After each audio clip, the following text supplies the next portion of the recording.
Assalamualaikum warahmatullahi wabarakatuh. Kenalkan kami dari kelompok 1 kelas AK 33R. Di sini ingin mempresentasikan tentang sistem informasi akuntansi dengan dosen pengampu Bapak Dr. Sparta SEAK MFCA. Next. Di sini kami beranggotakan 4 orang, yaitu Najwa Suhailah dengan NIM 2023 12 11 016, Dian Lorentina Dagdab 2023 12 11 032, Safa Faras Nabila 2023 12 11 063, dan Anggun Nadia 2023 12 11 082. Next.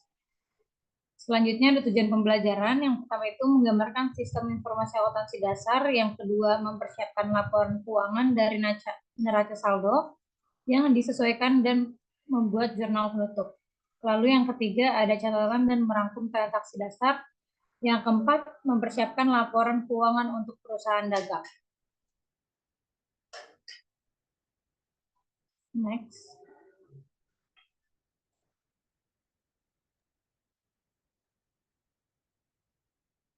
Selanjutnya ada sistem informasi akuntansi.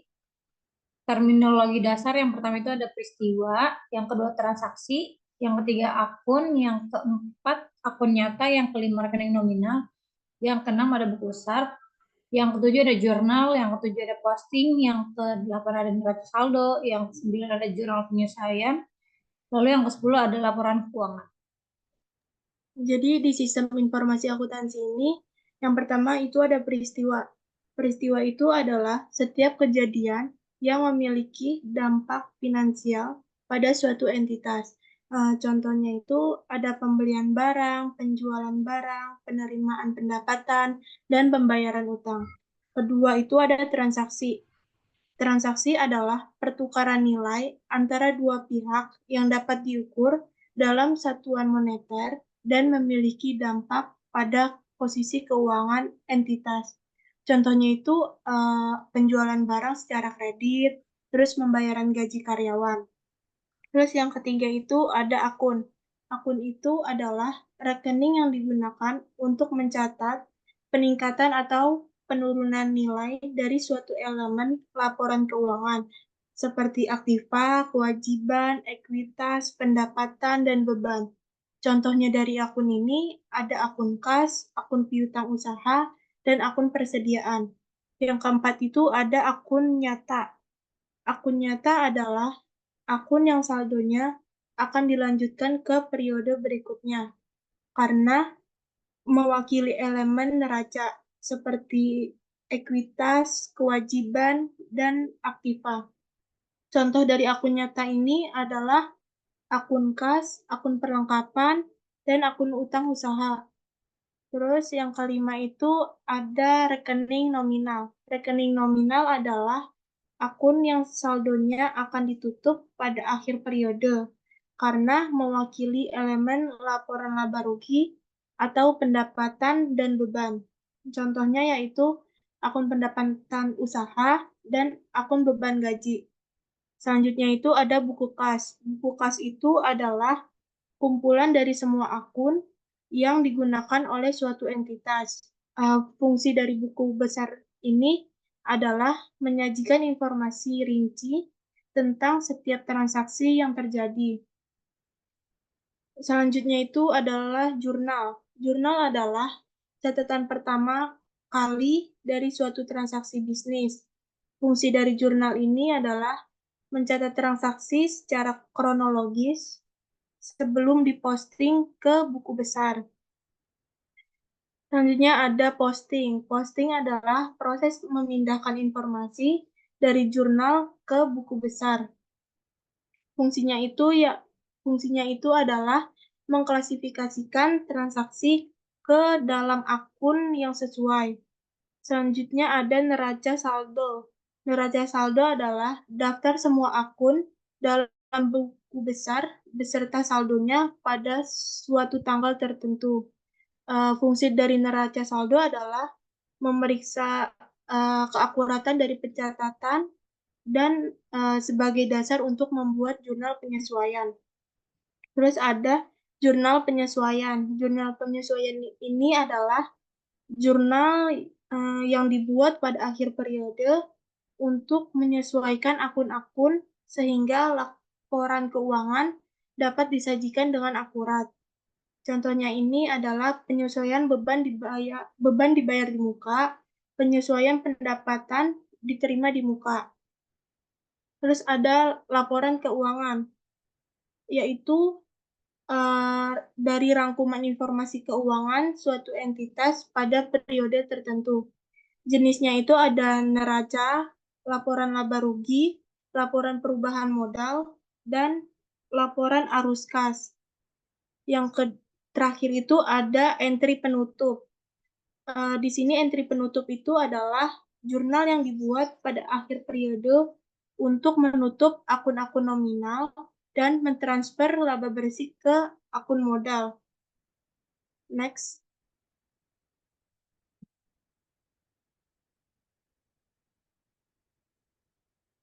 Selanjutnya itu ada debit dan kredit. Akuntansi entry ganda sistem atau efek dua sisi. Pencatatan dilakukan dengan mendebit minimal one akun dan mengkredit yang lain. Atau bisa diartikan debit dan kredit ini harus ada, dan sebuah akun yang menunjukkan pengaruh transaksi pada akun aset, kewajiban, ekuitas, dan pendapatan atau beban tertentu. Next. Selanjutnya itu ada laporan posisi keuangan dan laporan laba rugi. Aset sama dengan beban ditambah ekuitas, pendapatan dikurang pengeluaran. Di aset di debit itu akan mengalami penambahan, pengeluaran di debit itu akan mengalami penambahan. Beban di debit itu akan mengalami penurunan, dan ekuitas di debit itu akan mengalami penurunan. Pendapatan di debit itu akan mengalami pengurangan. Terus aset di kredit itu akan mengalami pengurangan.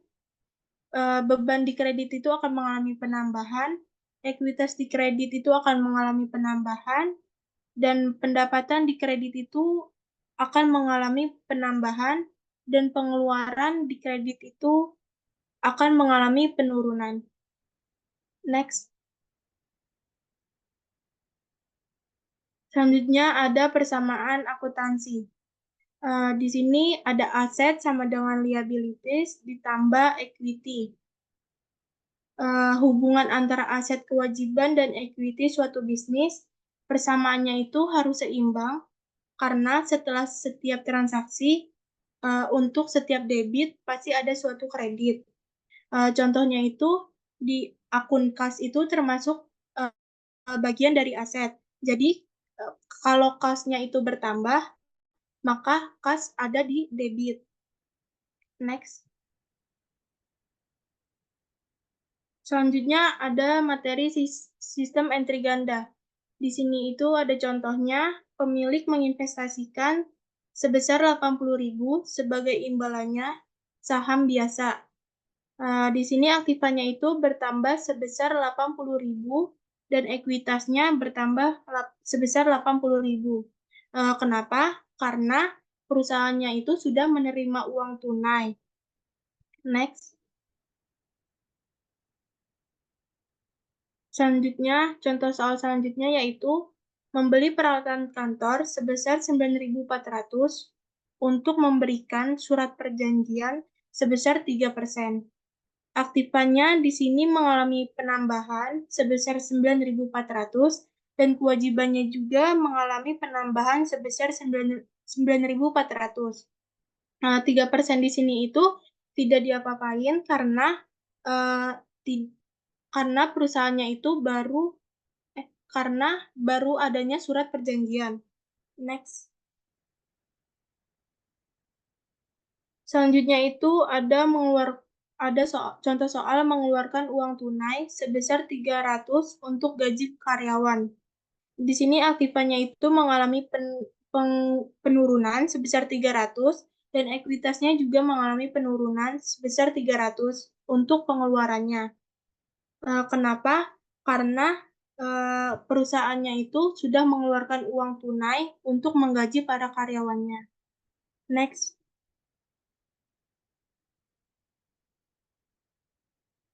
Selanjutnya ada contoh soal mengumumkan dividen tunai sebesar 7.000. Di sini kewajibannya itu bertambah sebesar 7.000, ekuitasnya mengalami penurunan sebesar 7.000 sebagai pengeluaran. Next.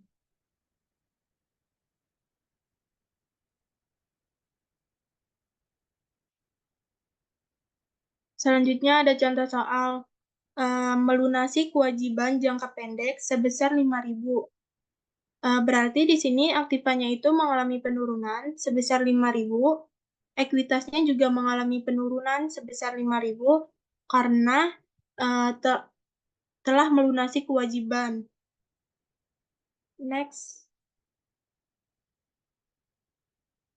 Selanjutnya ada laporan keuangan dan struktur kepemilikan. Struktur kepemilikan menentukan jenis akun yang menjadi bagian dari bagian ekuitas. Di sini ada kepemilikan atau kemitraan. Kepemilikan atau kemitraan itu terbagi menjadi dua jenis, yaitu ada contoh modal pemilik dan gambar pemilik. Modal pemilik itu adalah investasi awal yang dilakukan oleh pemilik atau pemegang saham ke dalam suatu perusahaan. Contohnya itu PT ABC ini saya mendirikan perusahaan dengan menginvestasi uang sebesar 100 juta. Nah, jumlah 100 jutanya itu akan tercatat sebagai modal pemilik dalam neraca perusahaan. Terus selanjutnya ada pengambilan kas pemilik atau owner's capital, merupakan tindakan pemilik mengambil sebagian atau seluruh keuntungan dari bisnis untuk kepentingan pribadi. Biasanya ini berupa uang tunai, aset perusahaan, atau bahkan bisa digunakan untuk membayar utang pribadi pemilik. Selanjutnya itu dari perusahaan itu terbagi lagi ada bagian modal. Bagian modal merupakan komponen dari modal pemilik yang lebih rinci. Biasanya itu mencangkup modal disetor, agio saham, dan cadangan. Selanjutnya ada saham premium. Saham premium adalah akuntansi perusahaan asuransi, yaitu jumlah uang yang dibayarkan oleh nasabah melebihi nilai pertanggungan. Selanjutnya ada dividen. Dividen itu adalah bagian dari laba bersih yang dibagikan kepada pemegang saham. Ini merupakan bentuk pengambilan atas investasi yang telah dilakukan oleh pemegang saham. Selanjutnya ada laba ditahan atau return earning, yaitu bagian dari laba bersih juga yang tidak dibagikan sebagai dividen, tetapi ditahan dalam perusahaan. Next. Selanjutnya ada mengidentifikasi dan mencatat transaksi. Langkah pertama dalam siklus akuntansi adalah analisis transaksi dan peristiwa lain yang dipilih. Masalah pertama adalah menentukan apa yang akan dicatat. Meskipun IFRS memberikan pedoman, tidak ada aturan sederhana yang menyatakan peristiwa mana yang harus dicatat oleh perusahaan. Intinya itu adalah mencatat transaksi dan peristiwa yang mempengaruhi akun, aset, kewajiban, ekuitas, pendapatan, dan beban tertentu. Next. Selanjutnya ada membuat jurnal. Membuat jurnal itu adalah proses pencatatan awal setiap transaksi keuangan yang terjadi dalam suatu perusahaan secara sistematis dan kronologis. Contohnya itu ada pada tanggal 5 Oktober, pemegang saham berinvestasi sebesar 30.000 sebagai uang tunai dalam perusahaan dengan imbalan saham biasa. Jadi jurnalnya itu adalah kas di debit sebesar 30.000 dan saham biasa atau menyatakan saham biasa untuk kas dikredit sebesar 30.000. Next. Selanjutnya itu ada posting buku besar. Posting buku besar itu adalah proses memindahkan informasi pada transaksi yang telah dicatat ke dalam jurnal dalam akun-akun yang sesuai di buku besar. Contohnya di sini ada kas. Kas itu yang tadi jurnalnya itu pada tanggal 5 Oktober 2023, dia dikas sebesar 30.000 di debit dan jumlahnya itu sebesar 30.000. Kasnya ini nomor refnya itu yaitu 101. Terus ada contoh saham biasa. Saham biasa itu dikredit sebesar 30.000 dengan jumlah 30.000. Saham biasa dengan kode refnya itu 311. Next. Selanjutnya akan disampaikan oleh teman saya. Selanjutnya, dalam siklus akuntansi itu ada yang namanya akun. Jadi di setiap perusahaan itu banyak jenis akun dan jumlahnya juga. Jadi akun itu adalah media untuk mencatat transaksi keuangan yang dapat mengubah aktiva, utang, modal, pendapatan, dan beban. Penggolongan akun dalam akuntansi dapat membantu menyusun laporan keuangan yang akurat dan relevan. Secara umum, akun dalam akuntansi dapat digolongkan menjadi 5 jenis, yaitu yang pertama aset atau aktiva atau harta, yang kedua kewajiban atau liabilitas, yang ketiga modal atau ekuitas, yang keempat beban, dan yang kelima pendapatan. Banyaknya rekening tergantung pada besarnya detail keinginan pengelolaan. Misalnya, manajemen suatu perusahaan mungkin menginginkan satu akun untuk sebuah jenis pengeluaran utilitas. Pihak lain mungkin membuat akun pengeluaran terpisah untuk setiap jenis utilitas seperti gas, listrik, dan air.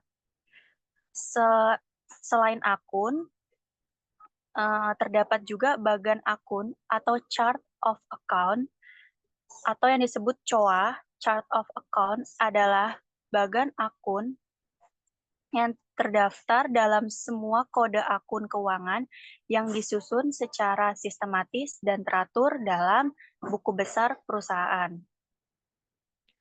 Jadi, chart of account ini merupakan alat organisasi yang mencantumkan semua transaksi keuangan perusahaan dalam periode akuntansi tertentu. Nah, chart of account ini memiliki beberapa manfaat, yaitu mengurangi resiko kesalahan mengurangi resiko kesalahan pencatatan transaksi keuangan, mempermudah pembuatan laporan keuangan, dan yang ketiga, menghemat waktu penyuntingan data. Next.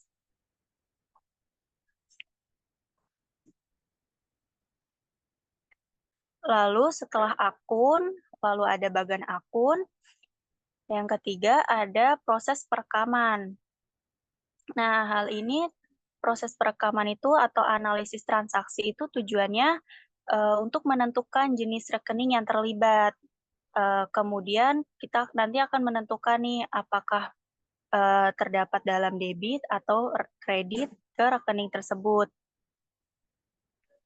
Biasanya analisis dasar dan analisis debit kredit mendahului perjunalan dan posting setiap transaksi untuk setiap transaksi dan posting setiap transaksi. Sederhananya, kita bisa menggunakan formulir akun P atau T-account pada ilustrasi, bukan menggunakan formulir akun standar.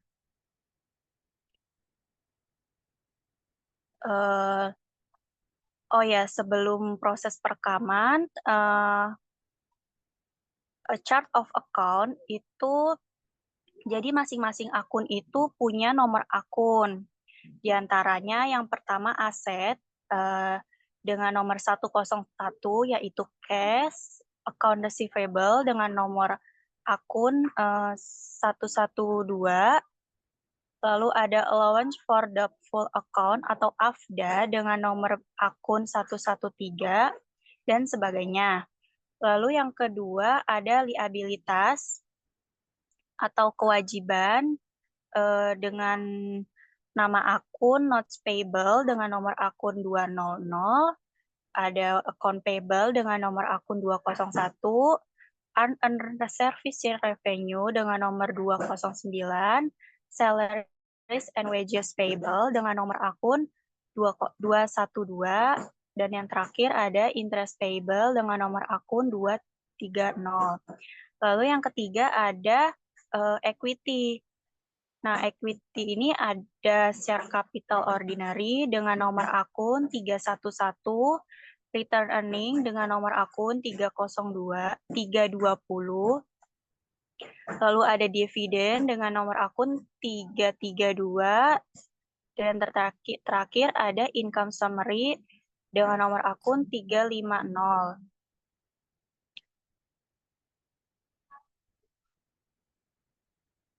Next.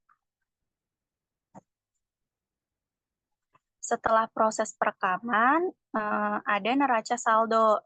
Nah, neraca saldo ini adalah laporan keuangan yang berisi daftar akun dan saldo total dari setiap akun dalam perusahaan. Nah, neraca saldo ini biasa disebut juga sebagai trial balance. Neraca saldo memiliki beberapa fungsi. Yang pertama, memastikan akurasi pembukuan perusahaan, yaitu kesesuaian antara jurnal dengan buku besar. Nah, yang kedua, mengetahui kondisi keuangan perusahaan, apakah masih sehat atau tidak. Yang ketiga, mengetahui cash flow perusahaan dengan melihat keseimbangan debit dan kredit.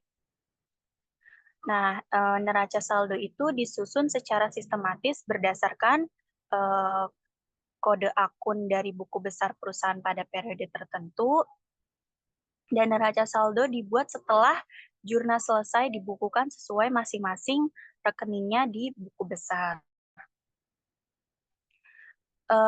Neraca saldo ini memiliki beberapa jenis. Yang pertama, unadjusted trial balance atau neraca saldo sebelum penyesuaian. Yang kedua, adjusted trial balance, yaitu neraca saldo setelah penyesuaian. Dan yang ketiga, post-closing trial balance, yaitu neraca saldo penutup. Jadi, neraca saldo ini adalah uji coba yang menyeimbangkan akun-akun sesuai urutan kemunculannya dalam buku besar. Dengan saldo debit terletak di kolom sebelah kiri dan saldo kredit terletak di kolom sebelah kanan. Dan nanti akhirnya jumlah kedua kolom ini harus sama atau harus balance. Next.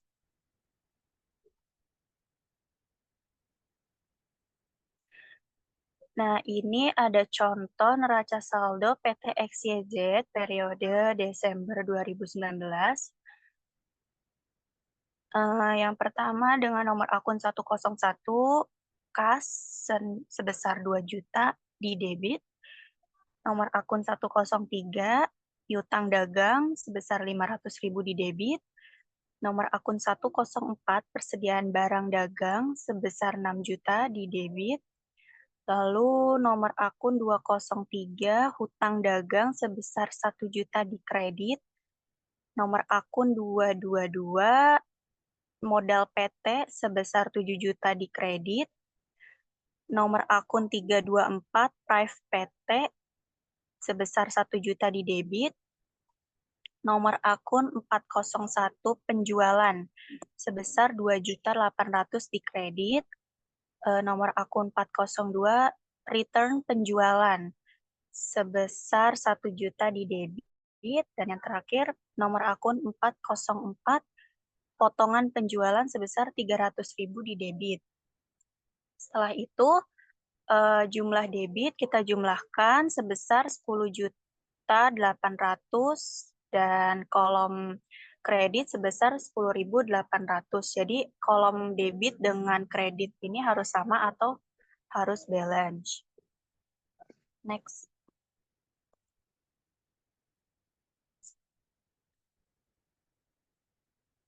Setelah neraca saldo, lalu identifikasi jurnal penyesuaian.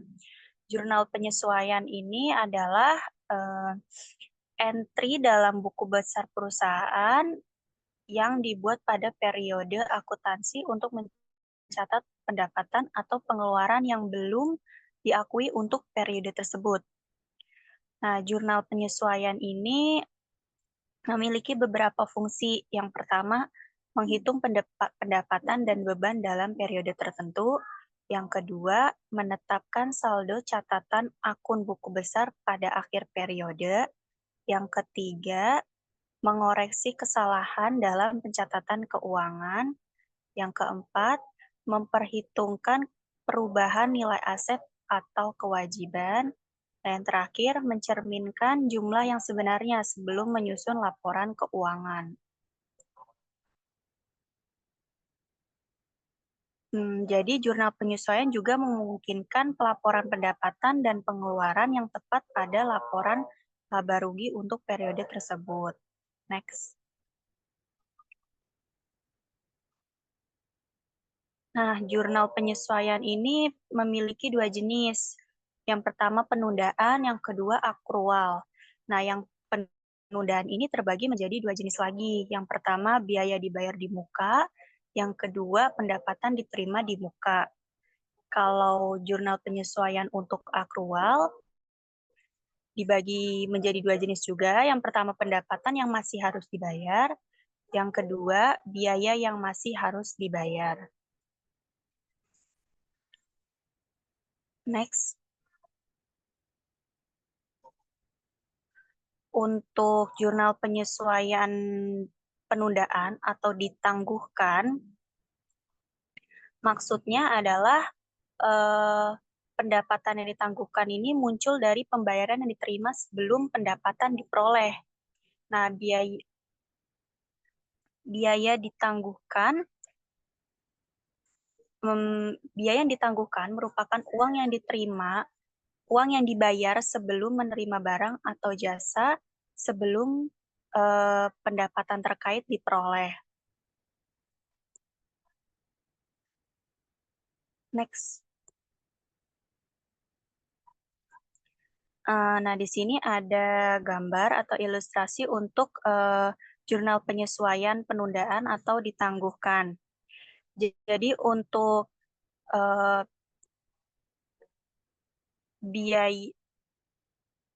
biaya yang ditangguhkan, untuk biaya dibayar di muka, dalam akun aset ini jika berkurang, dia akan berada di kolom kredit. Tapi jika akun dalam expense jika bertambah, dia akan di posisi debit. Tapi berbeda dengan unearned revenue atau pendapatan dibayar di muka, jika akunnya akun liability, jika berkurang akan berada di posisi debit. Kalau akunnya revenue, jika bertambah akan berada di posisi kredit. Next.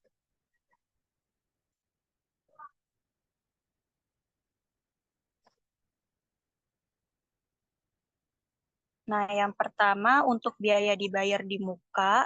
Jadi biaya dibayar di muka itu biaya yang dibayar di muka untuk barang atau jasa yang belum diterima atau dikonsumsi perusahaan pada akhir periode akuntansi.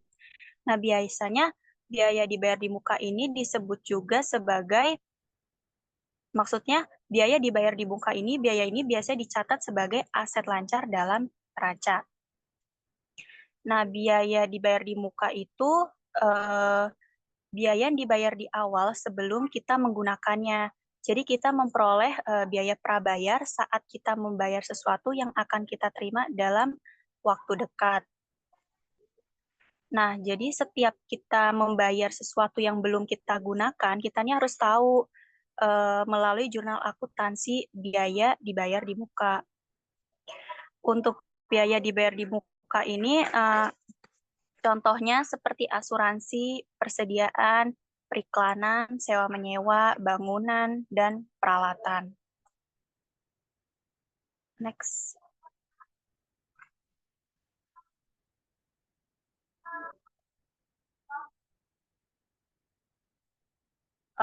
Ini ada contoh soal untuk jurnal penyesuaian biaya dibayar di muka.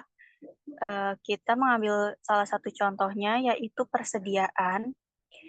Jadi di sini PT ABC membeli persediaan dengan biaya 50.000 euro pada tanggal 10 Juni. Lalu kita diminta untuk membuat jurnal untuk mencatat pembelian persediaan. Jurnalnya yaitu pada tanggal 10 Juni, akunnya adalah akun persediaan atau supplies sebesar 50.000 di debit, lalu cash atau uang tunai sebesar 50.000 di kredit. Artinya adalah perusahaan ABC ini mengeluarkan uang tunai untuk membeli suatu persediaan. Untuk posisi T account 50.000 di kolom debit di sebelah kiri, lalu uang tunai atau cash sebesar 50.000 di sebelah kanan atau kredit. Next.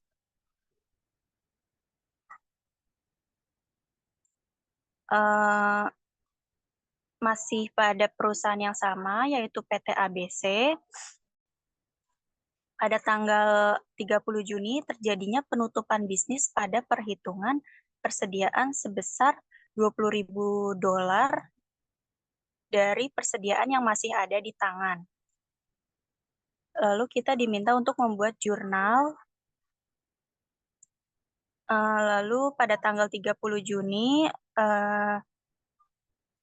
akunnya adalah biaya persediaan di debit sebesar 30.000, lalu persediaan di kredit sebesar 30.000.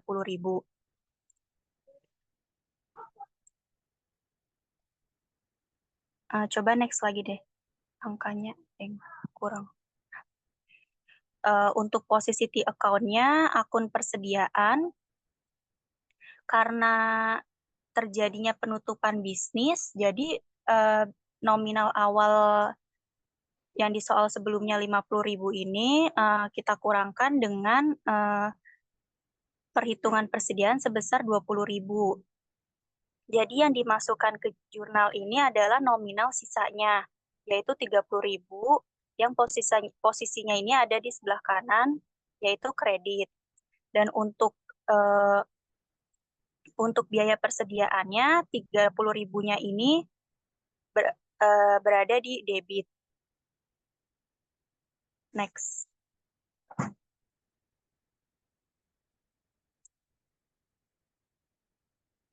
Tadi biaya dibayar di muka, dan ini yang kedua pendapatan diterima di muka.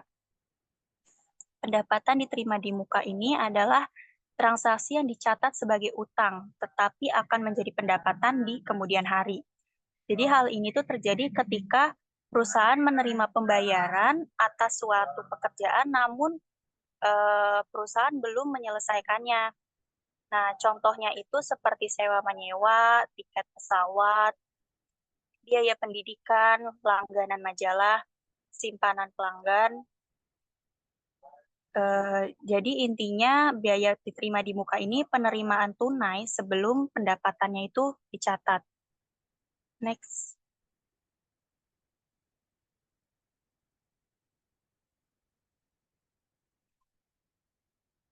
Ini contoh untuk jurnal penyesuaian pendapatan diterima di muka. Jadi pada tanggal 5 Januari, ABC Advertising menerima 50.000 euro dari CV Maju Makmur untuk layanan periklanan yang diharapkan selesai pada tanggal 31 Maret. Lalu kita diminta untuk membuat jurnal untuk mencatat penerimaan pada tanggal 5 Januari. Jurnalnya yaitu 10 Januari. Lalu jurnalnya akunnya uang tunai atau cash sebesar 50.000 di debit. Kreditnya pendapatan layanan yang merupakan pendapatan sebesar 50.000. Kreditnya pendapatan layanan yang belum merupakan pendapatan sebesar 50.000 di kredit. Posisi T account-nya uang tunai 50.000 di debit. Lalu pendapatan layanan yang belum merupakan pendapatan sebesar 50.000 di kredit. Next.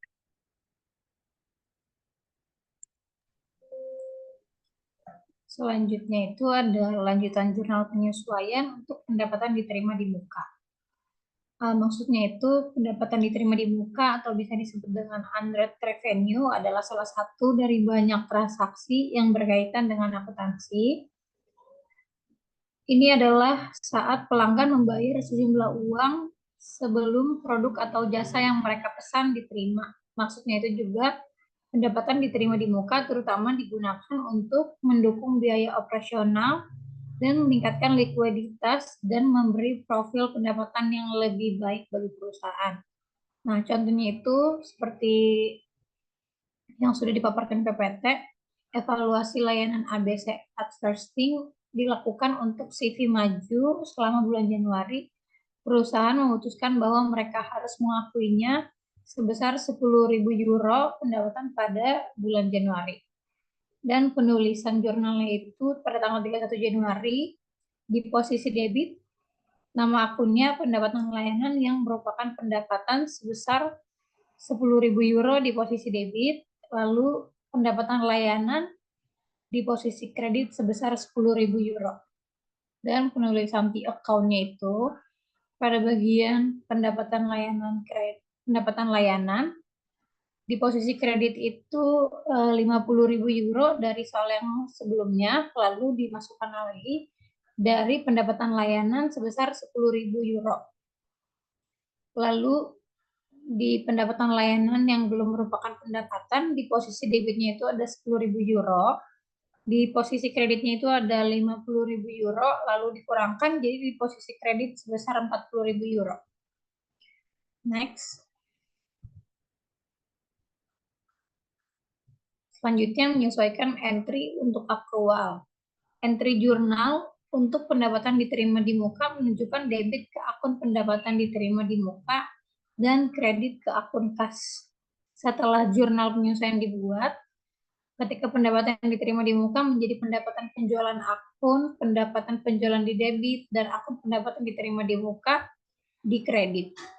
Maksudnya dengan demikian, entry akhir untuk akrual akan meningkatkan posisi keuangan dan masuk asesmen laba rugi. Jadi pendapatan yang masih harus dibayar adalah pendapatan yang telah diperoleh perusahaan tetapi belum diterima, biasanya karena pelanggan belum memiliki faktur atau masih harus membayar. Selanjutnya. Nah, selanjutnya ada penyesuaian entry untuk akrual, itu ada adjusting entry, sini salah satu ilustrasinya. Lalu ada accrued revenue, posisi di sebelah debit itu ada aset, bertambahnya di debit, lalu ada revenue, bertambahnya di kredit, lalu ada accrued expense, expense itu bertambahnya di debit, lalu ada liability, bertambahnya di kredit. Next. Pendapatan yang masih harus dibayar. Jadi dalam akuntansi itu pendapatan yang terjadi belum dibayar atau dicatat pada tanggal laporan disebut pendapatan yang masih harus dibayar. Karena pendapatan biaya terkait harus dilaporkan dalam periode akuntansi yang sama sesuai dengan prinsip pencocokan, prinsip pengakuan pendapatan juga harus menentukan bahwa pendapatan dan biaya harus dicatat pada periode saat pendapatan dan biaya tersebut benar-benar terjadi. Jadi beban yang masih harus dibayar dalam pembukuan suatu perusahaan merupakan pendapatan yang masih harus dibayar bagi perusahaan lain. Next.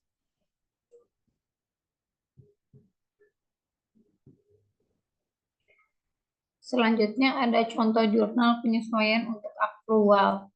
Jadi akuntansi berbasis akrual merupakan suatu basis dalam pencatatan transaksi keuangan pada saat terjadi transaksi. Bukan pada saat terjadinya transaksi, bukan pada saat kas diterima atau dikeluarkan oleh perusahaan. Jadi kebanyakan itu perusahaan UMKM yang saya temui memiliki keahlian yang membuat saya terkagum-kagum atas ide terdeterminasi dan kerja keras mereka dalam memajukan bisnisnya. Jadi contohnya itu kayak seperti ini, pendapatan yang masih harus dibayar pada bulan Januari ABC Adversting dilakukan nilai layanan sebesar 5.000 euro yang tidak ditagih pada klien sebelum tanggal 31 Januari. ABC Adversting membuat jurnal penyesuaian seperti berikut. Pada tanggal 1 Januari, nama akunnya di posisi debit sebesar 5.000 euro, lalu melayani pendapatan di posisi kredit sebesar 5.000 euro.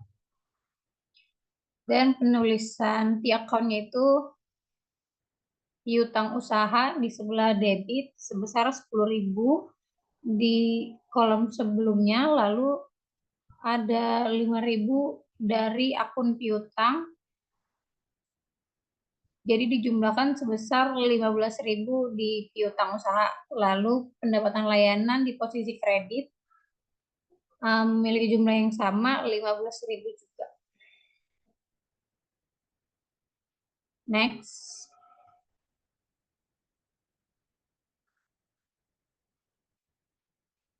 Jurnal penyesuaian untuk akrual. Jadi bunga yang masih harus dibayar. Dalam akuntansi, bunga yang masih harus dibayar atau bunga akrual mengacu pada jumlah bunga yang telah dikeluarkan pada tanggal yang telah ditertentukan. Jadi mau sebelum diambil atau belum, jadi bunga itu wajib dicatat. Atas pinjaman atau kewajiban keuangan lainnya, tetapi belum dibayarkan. Bunga yang masih harus dibayarkan dapat berupa pendapat bunga yang masih harus dibayar untuk pemberi pinjaman atau beban bunga yang masih dibayar untuk peminjam. Istilahnya, bunga yang masih harus dibayar juga dapat merujuk pada jumlah bunga obligasi yang telah terakumulasi sejak terakhir kali pembayaran bunga obligasi dilakukan. Next.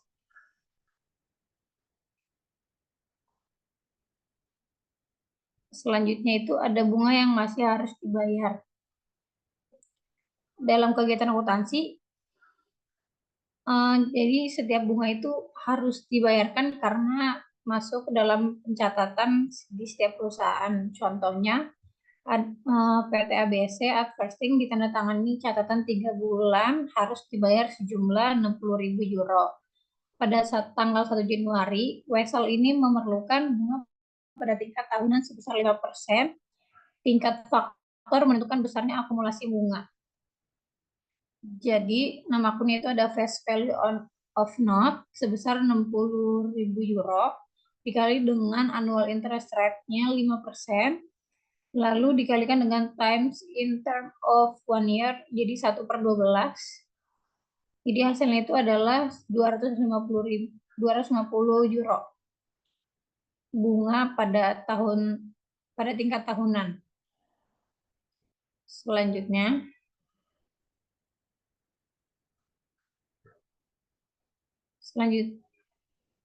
ada jurnal penyesuaian untuk akrual. Ini ada contoh soalnya, jadi disuruh siapkan untuk jurnal penyesuaian pada tanggal 31 Januari untuk mencatat akrual bunga. Pada tanggal 31 Januari, beban bunga berada di posisi debit sebesar 250 dan hutang bunga sebesar 250. Lalu penulisan di account-nya, beban bunga berada di debit sebesar 250.000 dan hutang bunga berada di kredit sebesar 25.000.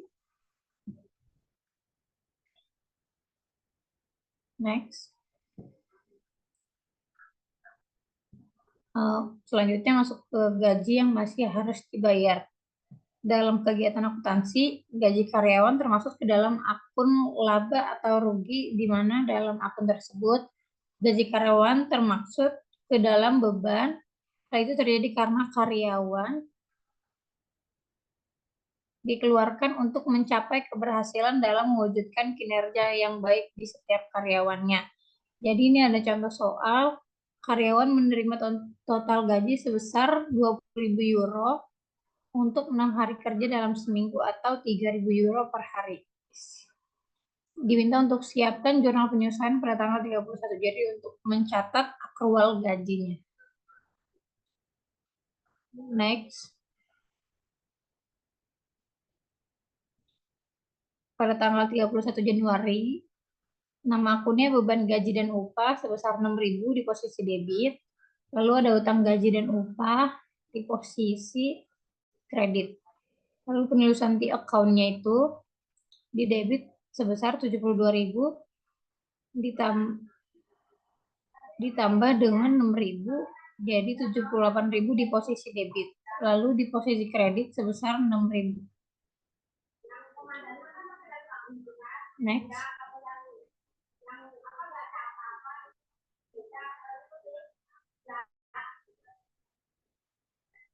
Selanjutnya ada utang macet. Utang macet itu penjelasannya adalah kredit yang diberikan oleh pemberi pinjaman kepada debitur yang tidak menunjukkan adanya jaminan akan ditagih baik sebagian maupun seluruhnya. Jadi contohnya itu menganggap ABC adversing memperkirakan secara wajar beban utang tak tertagih untuk bulan Januari adalah sebesar 1.500 euro, maka dibuatlah jurnal penyesuaian untuk piutang tak tertagih sebagai berikut.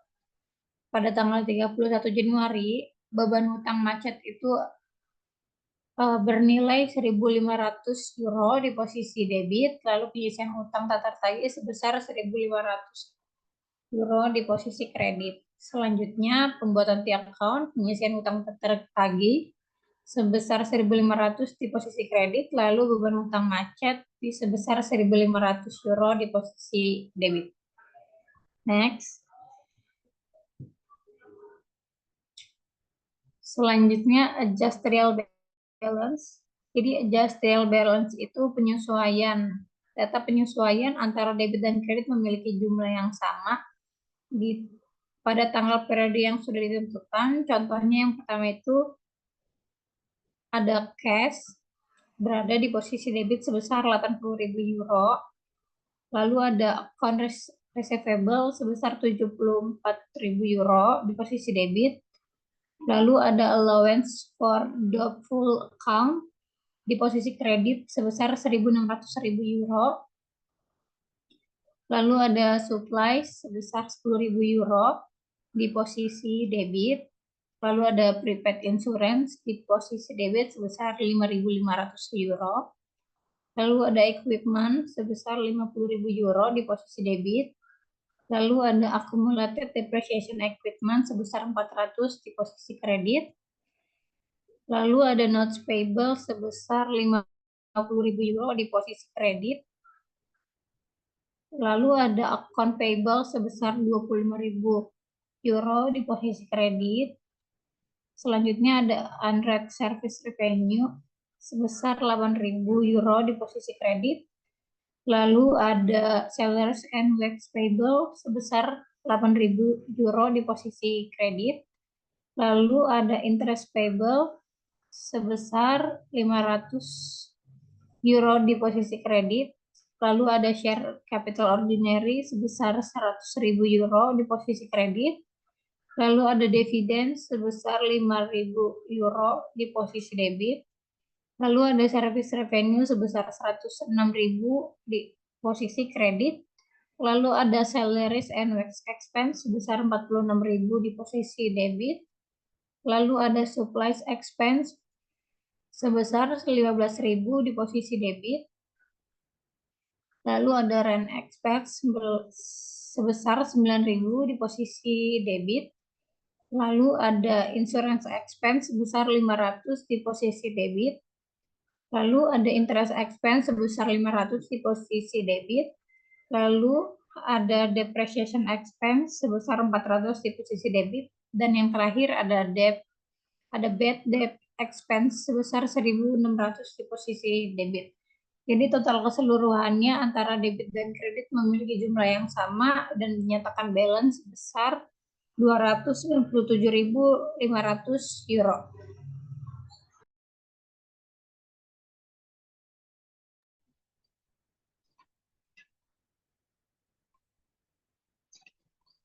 Selanjutnya ada menyiapkan laporan keuangan. Di sini kita akan membuat income statement dan related earning. Jadi income statement atau laporan laba rugi menunjukkan kinerja perusahaan selama periode tertentu untuk merinci pendapatan, biaya, laba atau rugi bersih. Ini juga membantu manajemen, investor, dan orang-orang yang memiliki kepentingan untuk melihat profitabilitas dan efisiensi operasional perusahaan. Untuk reinstated earning-nya atau laba ditahan, itu mencerminkan akumulasi laba yang tidak dibagikan sebagai dividen, tetapi diinvestasikan kembali dalam bisnis.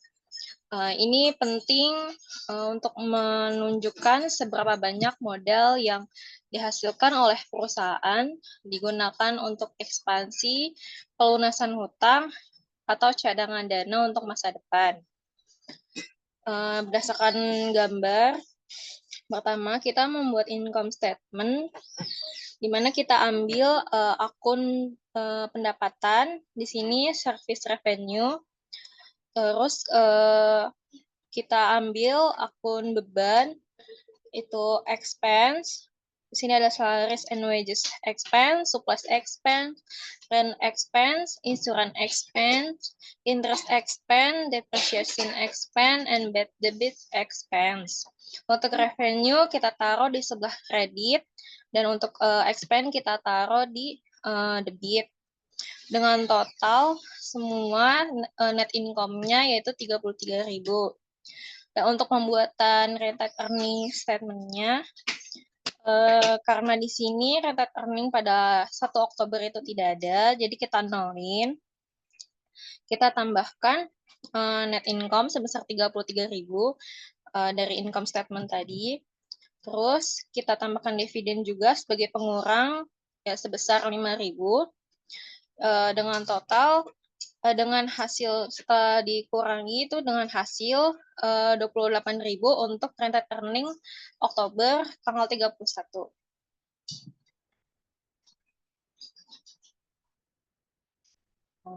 Selanjutnya ada Statement of Financial Position atau SOFP.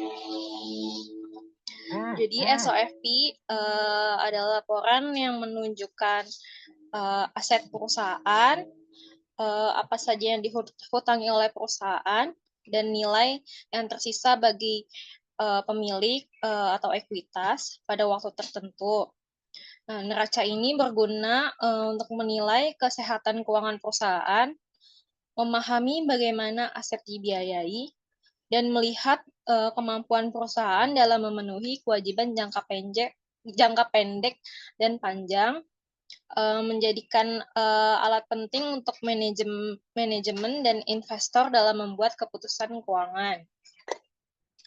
Nah, di sini dari berdasarkan gambar SOFP-nya itu tuh kita ambil akun-akun aset, itu ada equipment, ada akumulasi depreciation equipment sebagai pengurang sebesar 400, kita masukin supplies, third insurance, akun receivable, dan pengurangan juga dari allowance for doubtful account, cash sebesar 80.000 dengan total aset ada 217.500. Lalu ada equity and liability. Itu kita masukin equity yang terdiri dari share capital ordinary sebesar 100.000. Lalu reinstated earning sebesar 28.000 dengan total equity ada 128.000. Lalu kita masuki liability, yaitu dengan akun-akun dengan nama belakangnya itu ada payable, dan ditambah dengan unearned service revenue dengan total liability 89.500, dan total equity dan liability-nya ada 217.500. Next. Selanjutnya ada jurnal penutup. Jurnal penutup itu digunakan untuk menutup akun-akun sementara seperti pendapatan, beban, dan dividen pada akhir periode akuntansi. Nah, tujuannya itu tuh untuk mengatur ulang saldo akun-akun tersebut jadi nol, sehingga siap untuk digunakan di periode selanjutnya. Selain itu, jurnal penutup juga membantu untuk memindahkan laba atau rugi bersih ke akun laba ditahan yang mencerminkan jumlah laba yang ditahan oleh perusahaan untuk diinvestasikan kembali. Dengan membuat next tuh. Ini contoh dari penutupan akun. Yang pertama, kita menutup akun revenue ke income summary. Yang kedua, kita menutup akun-akun expense itu ke income summary. Terus yang ketiga, kita menutup income summary ke rented earning. Yang keempat, kita menutup dividen ke rented earning. Next.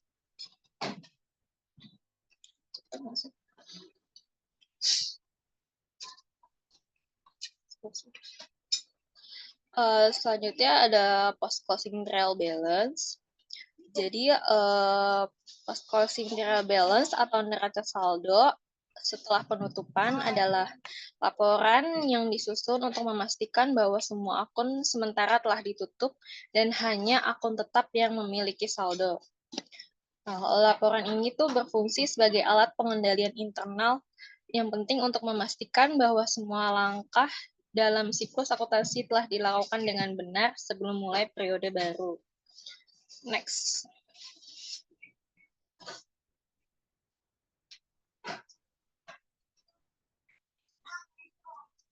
Next. Selanjutnya ada laporan laba rugi untuk perusahaan dagang. Kegunaan laporan laba rugi bagi perusahaan dagang dalam format yang lebih singkat, yaitu untuk menentukan laba atau rugi perusahaan, mengevaluasi pengelola biayaan dan persediaan, membantu strategi harga dan promosi, dan yang terakhir untuk menghitung laba kena pajak. Next.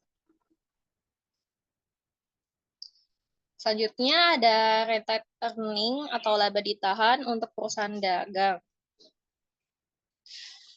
Perbedaannya dengan perusahaan non-dagang itu ada dari sumber pendapatan.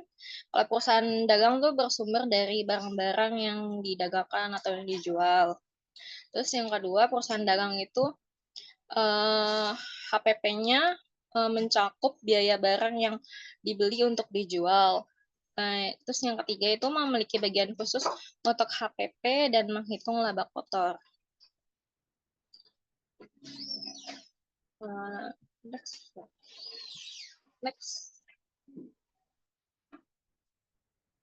Belum. Nah, rented earning ini biasanya digunakan untuk ekspansi atau pembelian persediaan, meningkatkan fasilitas, yang mendukung untuk pertumbuhan perusahaan, tanpa harus mengandalkan utang atau penerbitan saham baru. Dengan menyimpan laba yang dihasilkan, juga perusahaan dapat menjaga likuiditasnya untuk menghadapi kebutuhan mendesak atau kapasitas pasar, ketidakpastian pasar, sehingga dapat mampu beroperasi dengan stabil. Next.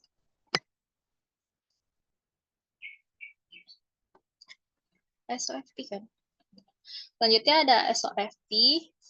di perusahaan dagang. Jadi SOFP ini tuh mencantumkan nilai persediaan yang dimiliki perusahaan sehingga memudahkan evaluasi, efisiensi, pengelolaan persediaan, dan keputusan terkait pembelian atau penjualan barang. Dengan informasi yang ada di SOFP ini, manajemen itu dapat membuat keputusan yang strategis mengenai investasi, pengelolaan utang, dan penggunaan laba ditahan. Next.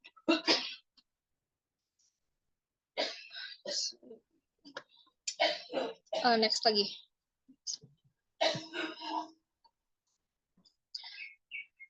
Ini contoh jurnal umum dari perusahaan dagang. Dalam perusahaan dagang itu tuh ada perbedaan dengan non-dagang, di mana kalau perusahaan dagang itu ada yang namanya sales revenue atau penjualan. Sedangkan kalau di perusahaan non-dagang itu disebutnya itu service revenue. Terus di perusahaan dagang juga ada akun untuk inventory, juga ada akun COGS, karena itu menghitung tentang harga pokok penjualan. Dengan harga pokok penjualan juga kita bisa menghitung kira-kira perusahaan ini tuh untung atau rugi gitu. Terus selanjutnya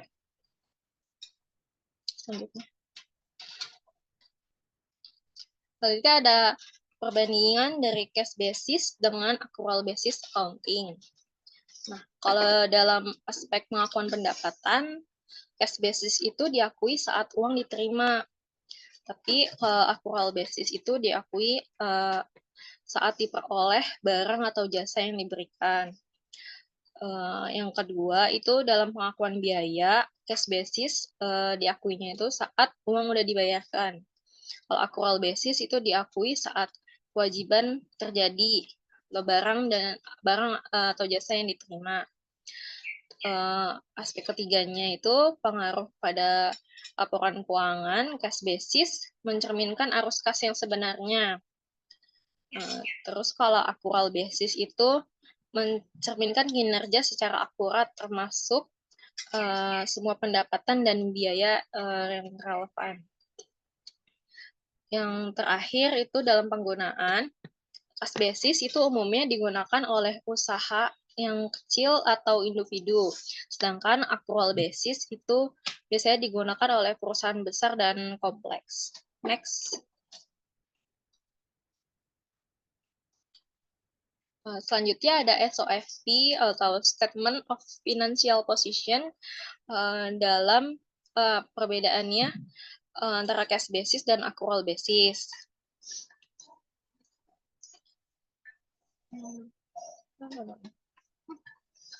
Lanjut. Ini kan.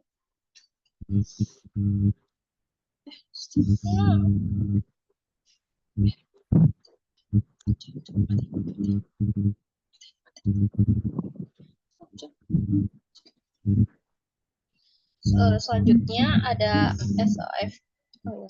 SOFP, perbandingan SOFP cash basis dengan accrual basis.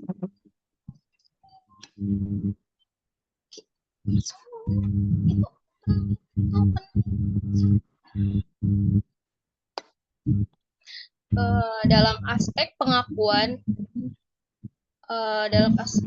pendapatan itu cash basis diakui saat uang diterima, tapi accrual basis itu diakui saat transaksi terjadi meskipun belum dibayar. Terus aspek pengakuan beban, cash basis itu diakui saat pembayaran dilakukan.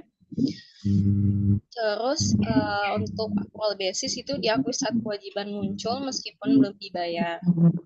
Terus pada aspek kesesuaian dengan standar akuntansi, yaitu cash basis tidak sesuai dengan GAAP, tapi accrual basis itu sesuai dengan GAAP dan standar internasional. Terus aspek laporan keuangan itu mencerminkan Itu dalam kas basis itu tuh kayak mencerminkan kas masuk dan keluar aja. Tapi untuk aktual basis itu semua pendapatan dan beban yang terjadi. Dan yang terakhir dalam penggunaannya itu kas basis biasanya digunakan oleh bisnis yang kecil atau individu, dan aktual basis itu digunakan oleh perusahaan besar dan untuk laporan keuangan yang formal. Next. Selanjutnya ini ada kertas kerja atau worksheet. Jadi di dalam worksheet itu ada trial balance, ada adjustment, ada adjust trial balance, ada income statement, dan statement of financial position. Jadi dalam worksheet itu tuh lebih efektif atau emang sangat membantu dalam pencatatan akuntansi, karena kita bisa tahu nih dari awal ada trial balance yang diposting, terus ada adjustment yang diposting juga, lalu kita cari nih selisihnya, terus kita masukin ke adjust trial balance. Dan seandainya pun di adjust trial balance ini itu nggak balance, kita bisa kayak langsung ngecek gitu di samping, kayak kira-kira di mana nih yang salah perhitungan. Begitupun juga dengan income statement dan statement of financial position. Jadi itu nggak terlalu membuat banyak kertas jadi kotor ataupun lecek gitu kan. Jadi saat ini semua selesai, saat worksheet udah selesai, kita tinggal nyalin aja nih ke income statement atau ke neraca, statement of financial. Jadi nggak usah yang namanya ribet untuk kayak ngapus-ngapus lagi, ngulang-ngulang lagi gitu. Kalau misalnya dilakukan secara manual. Itu dari saya. Terima kasih. Ya, pemaparan dari kelompok kami kurang lebihnya mohon maaf. Terima kasih atas perhatiannya. Wassalamualaikum warahmatullahi wabarakatuh.